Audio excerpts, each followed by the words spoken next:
Kung anong kayang isipin at paniwalaan ng isip ng tao, kaya nitong makamit. Pero paano kung sabihin ko sa iyo na ito'y posible lamang kapag natuto kang kontrolin ang iyong mga emosyon? Kakaiba pakinggan, di ba? Maaari kang magkaroon ng talento, mabigyan ng mga pagkakataon, o maging maswerte pa nga. Pero kung hindi mo makabisado ang iyong mga emosyon, lahat ng iyon ay mawawala na parang buhangin na dumudulas sa iyong mga daliri. Napag-isipan mo na ba kung bakit ka gumagawa ng mga desisyong pinagsisisihan mo kalaunan? Kung bakit ka nagsasabi ng mga bagay na hindi dapat, bumibili ng mga hindi kailangan, o sumusuko na lang sa sandaling malapit na ang tagumpay? Ang sagot ay nasa isang di nakikitang kaaway, ang kawalan ng kontrol sa emosyon. Ilang beses mo nang naranasan na malunod sa isang emosyong tila imposible mong pangasiwaan? Ang biglaang pagragasa ng galit, ang takot na bumabalot, ang kalungkutang kumakain sa iyo, o ang pagkabalisa na nagpapabilis ng tibok ng puso mo. Hindi kakaiba ang mga sandaling ito, likas lamang sa tao. Ngunit sa mga kritikal na sandaling ito nawawala ang karamihan sa mga tao. Dumating ang isang emosyon, kumapit ng husto, at ang isang panandaliang pagkakataon ay nagiging padalos-dalos na desisyon, isang masasakit na salita, isang pagsisisi na sanay na iwasan. Isang beses sinabi ni Napoleon Hill na ang tunay na master ay hindi yung walang nararamdaman, kundi yung nakakaramdam ng malalim pero nananatiling kapitan ng kanyang kaluluwa. Isipin mo na lang kung gaano karaming beses mong hinayaan ang bugso ng damdamin na magdesisyon para sa iyo. Ang pakikipagtalo sa isang tao dahil sa maliit na bagay, ang paggastos ng pera na hindi mo kayang tustusan para lang maibsan ang pagkadismaya, ang pag-abandona ng isang proyekto dahil mas nanaig ang takot. Ang mga otomatikong reaksyon na ito ay salamin ng isip na sumuko sa kontrol ng sarili nitong emosyon. Iginiit ni Hill na ang kawalan ng kontrol sa emosyon ang ugat ng karamihan sa mga personal, pinansyal, at relasyonal na pagkabigo. At hindi lang niya ito sinabi bilang isang teorista, kundi bilang isang taong mismong namuhay sa katotohanan iyon. May panahon na muntik na siyang sumuko sa lahat. Walang-wala, walang sumusuporta, at nawalan ng kredibilidad. Sa madilim na gabing iyon, maaaring nanaig ang kawalan ng pag-asa. Ngunit may ginawa si Hill na simple, halos hindi mahalaga, huminto siya. Huminga siya. Pinatahimik niya ang kanyang isip sa loob ng 1 minuto at nagpasya na hindi siya magiging alipin ng sarili niyang takot. Ang 1 minutong iyon ang nagpabago sa lahat. Ngayon, kinukumpirma ng neuroscience ang kanyang naramdaman mahigit 100 taon na ang nakalipas. Kapag huminto ka, huminga, at inoobserbahan ang iyong mga emosyon, ini-activate ng iyong utak ang prefrontal cortex, ang bahaging responsable sa lohika at self-control, at dinidisengage ang otomatikong mode ng limbic system, kung saan naroroon ang mga primitive na emosyonal na reaksyon. Ang transisyong ito ay maaaring mangyari sa loob lamang ng 60 segundo. Sapat na ang 1 minutong paghinto upang basagin ang siklo ng pagiging padalos-dalos na, kung hindi susuriin, ay maaaring sumira ng mga araw, relasyon, at maging mga oportunidad. Isipin ang isang simpleng sitwasyon, may uminsulto sa iyo sa trabaho.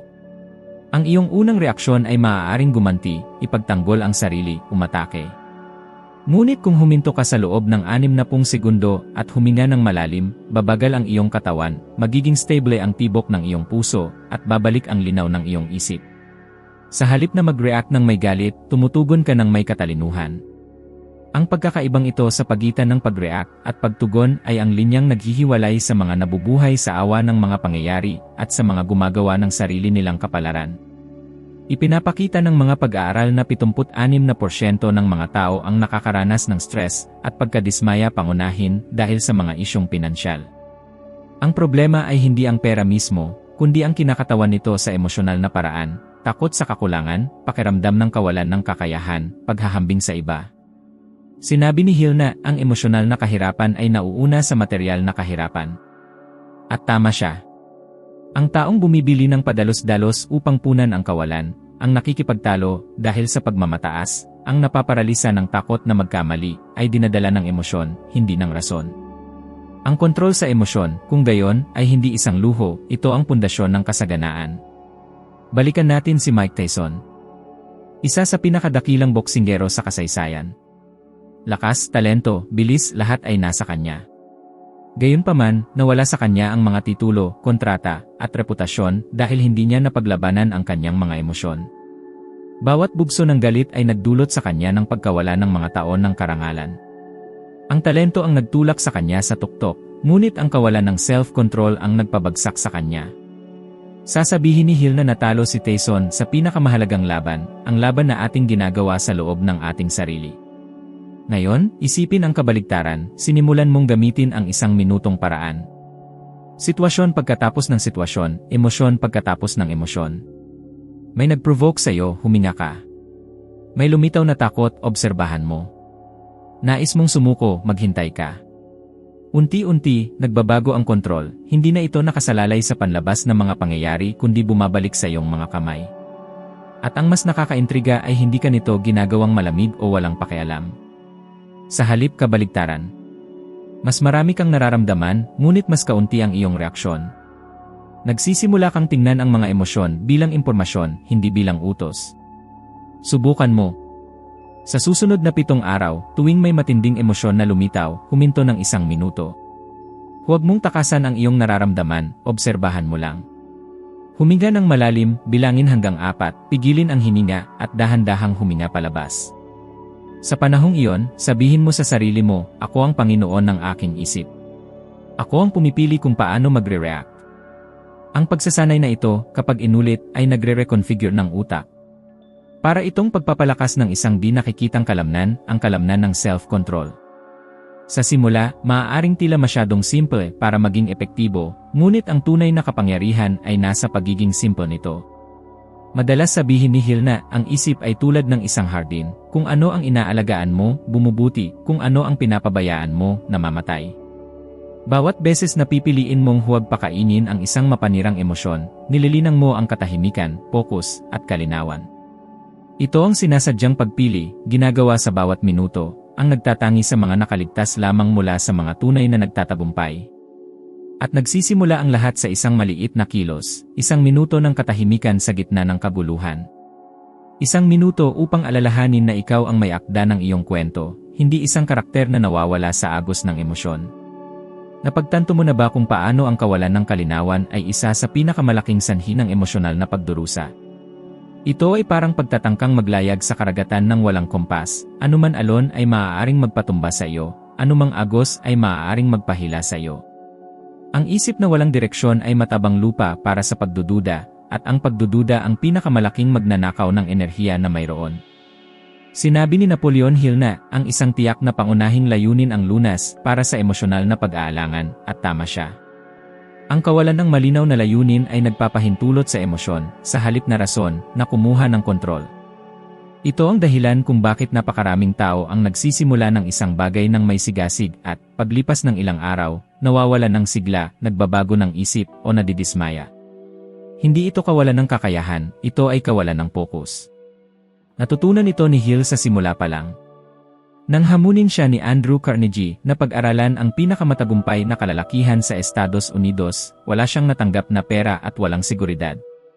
Siya ay isang binata na walang kapanatagan, inatasan na kapanayamin ang mga personalidad tulad nina Henry Ford, Thomas Edison, at Alexander Graham Bell. Marahil ang iba ay sumuko na, ngunit tinanggap ni Hill ang hamon sa isang simpleng dahilan, taglay niya ang kalinawan ng layunin. Alam niya eksakto kung ano ang gusto niyang buuin, isang pamamaraan na magtuturo sa ordinaryong tao kung paano ibahin ang kanilang mga iniisip sa kayamanan. Ang kalinawang ito ang naging gasolina niya sa mga taon na walang sinuman ang naniwala sa kanya. Habang ang iba ay ginagabayan ng mga pangyayari, si Hill ay ginagabayan ng isang layunin. Kinukumpirma ng modernong agham ang kanyang ipinangaral. Ipinakita ng pananaliksik mula sa Harvard Business School na ang mga taong nagsusulat ng kanilang mga layunin ng detalyado ay 10 beses na mas malamang na makamit ang mga ito kaysa sa mga nag-isip lamang tungkol sa mga ito. Nangyayari ito dahil sa pamamagitan ng pagsusulat. Ini-activate ng utak ang mga lugar na konektado sa motibasyon at emosyonal na pangako. Ang layunin ay hindi na isang malabong ideya at nagiging isang direksyon ng isip. At kapag may direksyon ng isip, nakahanay ang mga emosyon. Parang bigla na lang, ang pagkabalisa ay nakakahanap ng tungkulin, ang takot ay nagkakaroon ng layunin, at ang pagdududa ay nawawalan ng kapangyarihan. Ngayon, isipin ang sarili mong buhay. Ilang beses mo nang sinimulan ang isang bagay ng may sigasig, isang proyekto, isang kurso, isang pagbabago, ngunit nawawala ang iyong sigla sa unang senyales ng kahirapan. Malamang, sa sandaling iyon, wala kang sapat na bakit upang mapanatili ang paano. Sinabi ni Hill na ang tunay na kapangyarihan ay lumilitaw kapag ang bakit ay mas matimbang kaysa sa anumang balakid. Sa makatuwid, ang pagsasanay ay simple, ngunit nagpapabago. Kumuha ng isang pirasong papel at isulat kung ano ang tunay mong nais.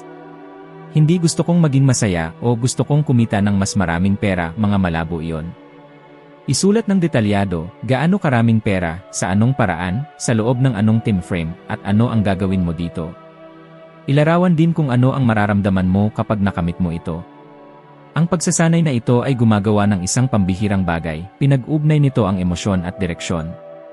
At kapag nagkaisa ang emosyon at direksyon, ang enerhiyang minsan ay nagkalat ay nagsisimulang magsanib. Ang kalinawan ay magnetic. Umaakit ito ng mga tao, ideya, at oportunidad na nag-vibrate sa parehong dalas. Ito ang dahilan kung bakit iginiit ni Hill na ang tagumpay ay hindi usapin ng swerte, kundi ng pagkakahanay. Inaakit mo lamang kung ano ang kaayon ng iyong nararamdaman at pinaniniwalaan. Si Thomas Edison ay isang buhay na patunay dito. Siya ay nabigo ng higit sa 10,000 beses bago makagawa ng gumaganang bombilya. Sinumang ordinaryong tao ay sumuko na sana, ngunit si Edison ay may napakalinaw na layunin kaya't hindi siya pinigilan ng pagkadismaya. Nang tanungin kung nakaramdam siya ng pagkabigo, sumagot siya, hindi ako nabigo. Nakahanap lamang ako ng 10,000 paraan na hindi gagana. Hindi ito kayabangan, ito ay emosyonal na kalinawan. Alam ni Edison kung ano ang gusto niya, at dahil doon, bawat pagkakamali ay naglalapit lamang sa kanya sa tagumpay. Kapag tinukoy mo ang iyong patutunguhan, maging ang mga negatibong emosyon ay maaaring maging kaalyado. Ipinapakita ng pagkadismaya kung saan mo kailangang ayusin ang iyong landas, binabalaan ka ng takot na lumalaki ka, at pinapaalalahanan ka ng pagkabalisa na malapit ka nang lumabas sa iyong comfort zone.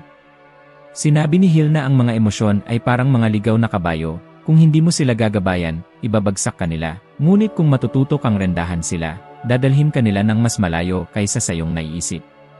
Kaya, bago ka maghanap ng motibasyon, hanapin ang kalinawan. Ang motibasyon ay panandalian, ngunit ang kalinawan ay tuloy-tuloy. Ito ang nagpapanatili sa iyo kapag humihina ang enerhiya, kapag lumilitaw ang pamimintas, kapag dumadating ang pagkapagod. Sa makatuwid, maglaan lamang ng 5 minuto ngayon upang tanungin ang sarili, ano ba talaga ang gusto ko? Bakit? Ano ang ibig sabihin nito sa akin? Isulat mo, damhin mo, at isipin mo. Ilarawan ang sarili mo na naroon, na nabubuhay sa nais mong kalalabasan. Kailangan ng isip ang isang larawan, at kailangan ng puso ang isang layunin. Kapag magkasama ang dalawa, ang mga damdamin ay hindi na magiging bagyo, kundi magiging hangin na magtutulak sa iyong buhay sa tamang direksyon. Iyan ang kapangyarihan ng isang malinaw na layunin. Pinapakalma nito ang ingay sa loob, inaayos ang mga kaisipan, at ginagawang direksyon ang kaguluhan. Hindi na lamang serye ng reaksyon ang buhay, kundi nagiging isang sinasadyang paglikha. At, tulad ng pinatunayan ni Hill sa kanyang sariling kwento, kapag alam mo kung saan ka patungo, maging ang imposible ay nagsisimulang sumunod sa iyong kalooban. Hindi maiiwasan ang sakit, ngunit kung paano tayo tumutugon dito ang nagtatakda kung ano tayo magiging. May mga tao na nawawasak sa harap ng kahirapan. Ang iba naman, sa harap ng parehong sakit, ay lumalago. Ang pagkakaiba ay wala sa kung ano ang nangyayari, kundi sa kahulugan na ibinibigay nila dito.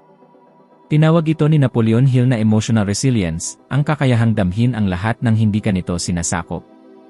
Sinabi niya na, ang kabiguan ay isa lamang pagkakataon upang muling magsimula, ng mas matalino, at ang sarili niyang buhay ang patunay nito.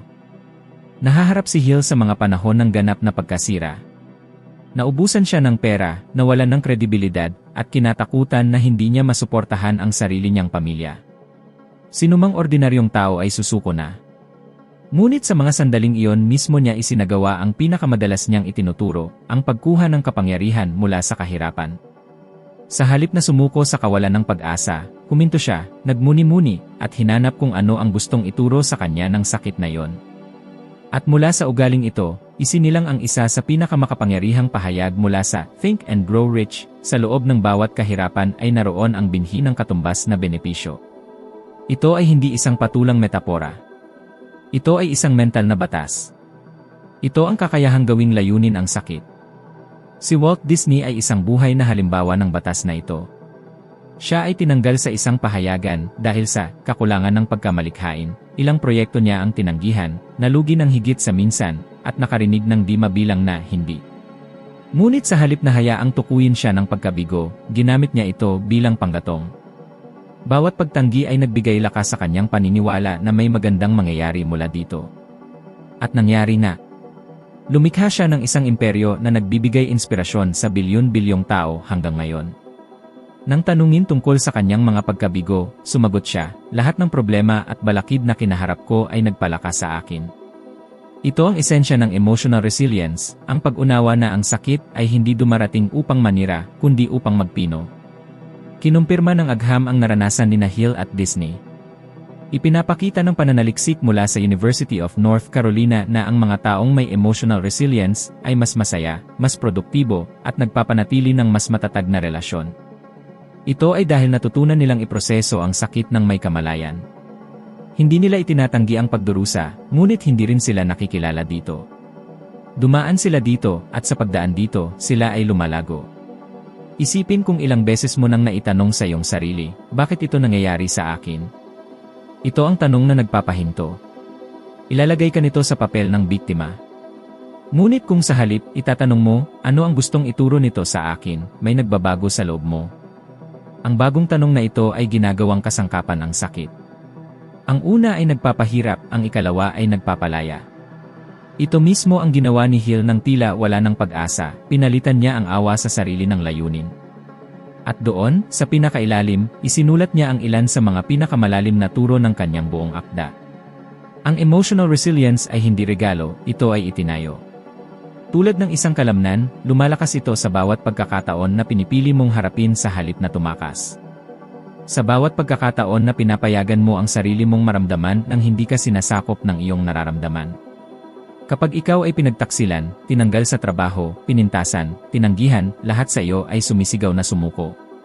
Ngunit kung huminga ka ng malalim, obserbahan kung ano ang ipinapakita sa iyo ng sitwasyon, at magpasya na kumilos ng may kamalayan, isang bagong bahagi mo ang isisilang. Ito ang pagsilang na nagpapabukod sa mga taong basta na lang nabubuhay mula sa mga taong muling isinisilang. Ang totoo, walang pinipili ang buhay. Maaga o huli, lahat tayo ay susubukin. At kapag dumating ang pagsubok, tandaan ang mga salita ni Hill, ang pansamantalang pagkatalo ay isa lamang batong tuntunganan patungo sa tagumpay. Hindi siya nagsalita bilang isang pilosopo na hiwalay sa realidad, kundi bilang isang taong namuhay sa kanyang ipinapangaral. At kakatwa, pagkatapos mismo ng kanyang pinakamalaking pagkabigo niya isinulat ang kanyang pinakamalaking tagumpay.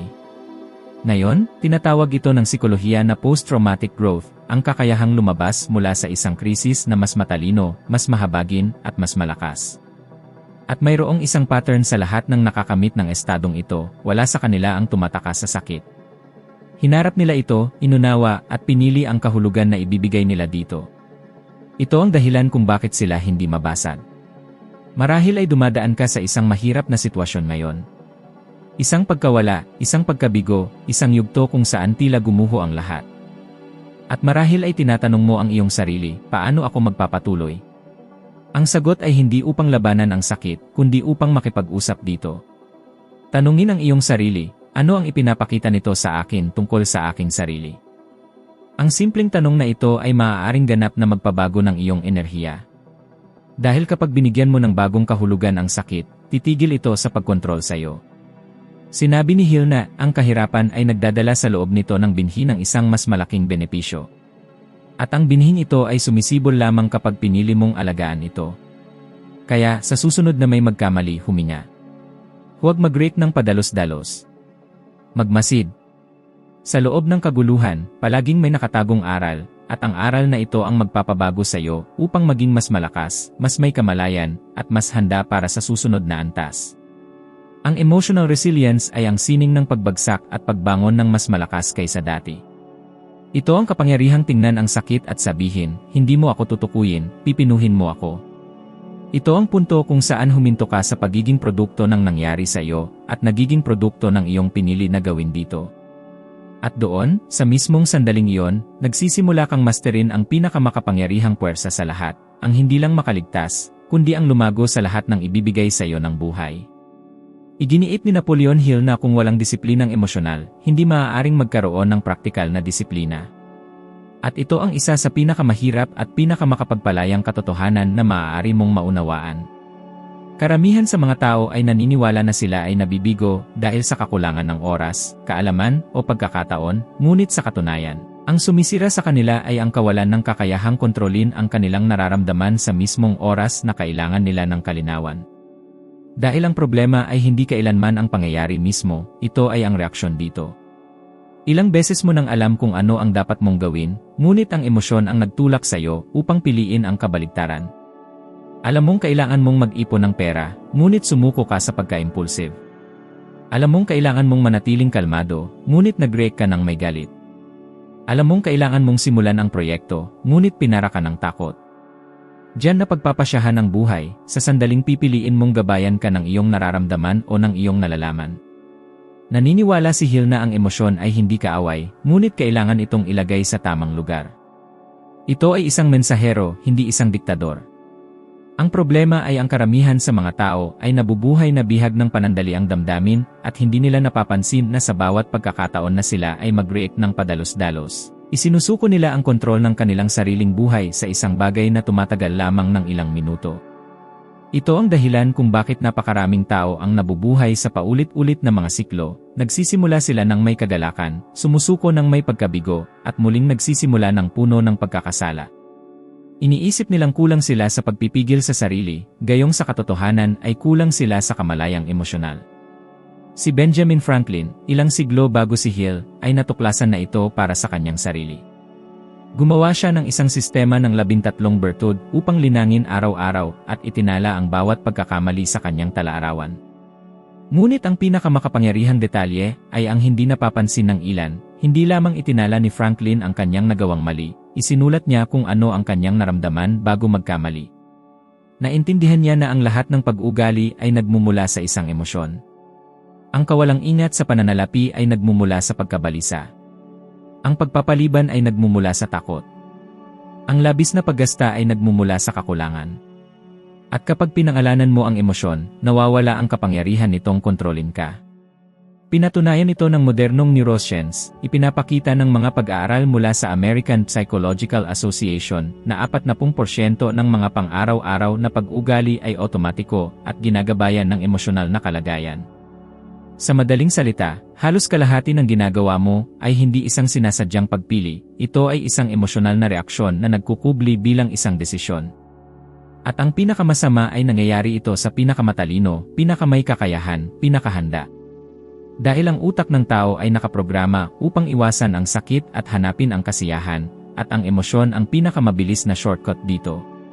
Kaya ka kumakain ng hindi mo dapat, bumibili ng hindi mo kailangan, nagpapaliban ng mahalaga, at nakikipagtalo kung dapat kang makinig.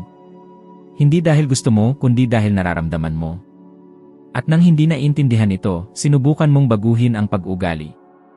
Ngunit ang pag-ugali ay isa lamang dulo ng iceberg. Ang kailangang reprogramahin ay mas malalim, ito ay ang paraan ng pakikitungo mo sa iyong nararamdaman. Sinabi ni Hill na ang emosyonal na pagpipigil sa sarili ay ang tulay sa pagitan ng pag-isip at pagkilos. Ito ang nagpapabago ng kaalaman sa resulta. Madaling kumilos kapag ikaw ay inspirado, motivated, at nakapagpahinga. Ngunit ang tunay na lakas ay nasa pagkilos kapag ikaw ay pagod, bigo, o takot. Doon nahuhubog ang mga kampiyon.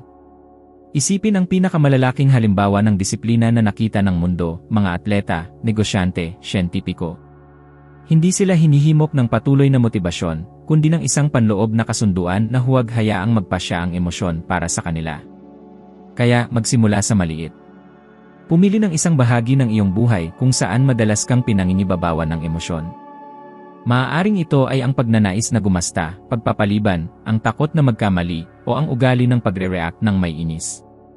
Obserbahan kung ano ang nararamdaman mo bago kumilos. Pangalanan ng emosyon. Huminga. At pagkatapos ay sadyang magpasya kung ano ang iyong gagawin. Ang maliit na paghinto na ito, na inuulit ng paulit-ulit, ay nagre-reprograma ng utak.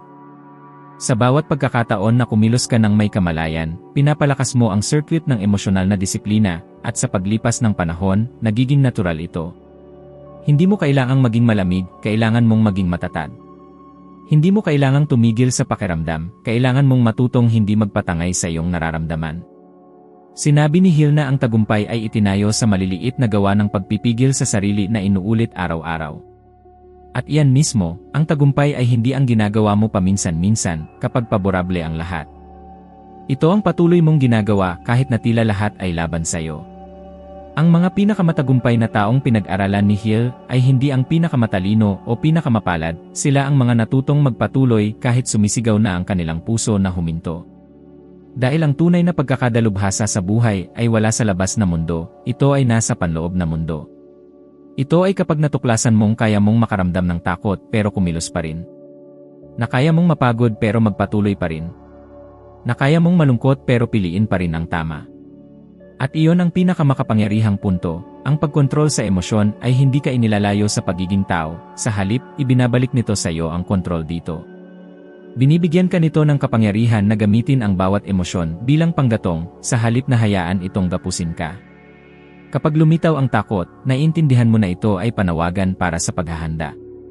Kapag lumabas ang galit, binabago mo ito upang maging focus. Kapag humigpit ang kapit ng pagkabalisa, ginagamit mo ito bilang paalala upang kumilos. Nagkakaroon ng bagong kahulugan ang lahat.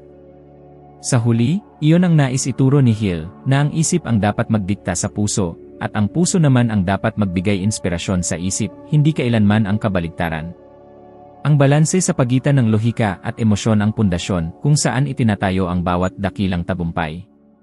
At kung kaya mong manatiling kalmado kahit tila magulo ang lahat sa paligid mo, kung kaya mong kumilos ng may layunin kapag itinutulak ka ng bugso ng damdamin sa pagkakamali, kung gayon, hindi mo lamang mababago ang iyong mga resulta, mababago mo rin ang iyong kapalaran. Dahil, sa huli, ang tunay na tagumpay ay hindi ang pagsakop sa mundo, ito ay ang pagsakop sa iyong sarili. Napagtanto mo na ngayon na ang lahat ng ating hinahanap, kontrol, kalinawan, lakas, at disiplina, ay may isang pinagmulan kung paano natin hinaharap ang ating mga emosyon. Ito ang nagtatakda kung tayo ay magre-react o lilikha, kung ulitin natin ang nakaraan o bubuo ng bagong kinabukasan. Ang pinakamahalagang punto sa lahat ng narinig mo rito ay simple, ngunit malalim, hindi mo kailangang alisin ang iyong mga emosyon, matuto ka lamang na gamitin ang mga ito sa iyong kalamangan. Kapag naging dalubhasa ka rito, wala nang anuman sa labas mo ang magkakaroon ng mas malaking kapangyarihan kaysa sa kung anong nangyayari sa loob mo. At ito ay simula pa lamang. Sa susunod na video na lalabas sa screen, akyat ka ng isa pang baitang sa sarili mong ebolusyon at matutuklasan mo kung paano gawing konkretong resulta ang bagong kontrol na ito sa emosyon sa iyong isip, iyong buhay, at iyong mga tagumpay. Ipagpatuloy ang paglalakbay na ito, maging 1% na mas mahusay kaysa sa iyo ngayon, at tingnan kung ano ang mangyayari kapag nagpasya kang ganap na kontrolin ang iyong enerhiya. Salamat sa pagiging kasama ko rito ngayon. Isang karangalan na ibahagi sa iyo ang bahaging ito ng paglalakbay. Inaasahan kong makita ka sa susunod na video.